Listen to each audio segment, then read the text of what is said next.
New tonight, more potential victims. Police now say they've gotten several more calls from people saying the doctor had inappropriate contact with them after an arrest of a Frederick pediatrician accused of inappropriately touching a patient. Well, news of the doctor's arrest has many parents wanting to talk to their children to make sure that they have not been victimized. So today, the police department held an open conversation to help parents. WMAR 2 News' Aaron McPherson working for you and the future tonight.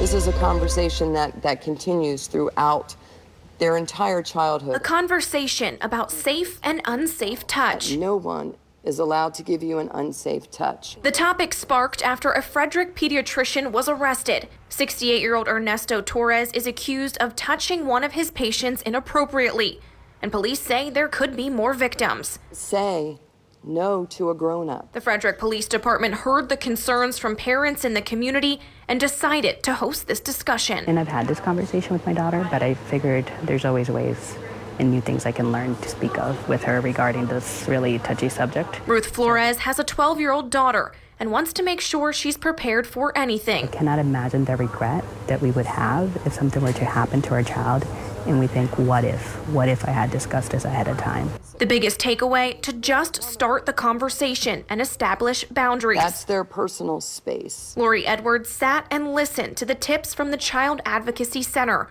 for her 8, 6, and 4.5-year-old. So I need to be able to talk to my kids so that they can be safe and feel like they can trust me and tell me things. She hopes the dialogue will continue to grow for all children and especially those in the special needs community, since her youngest has Down syndrome. I really need to learn how to have a conversation with him. We have to give them the tools to be able to protect themselves. In Frederick, Aaron McPherson, WMAR 2 News.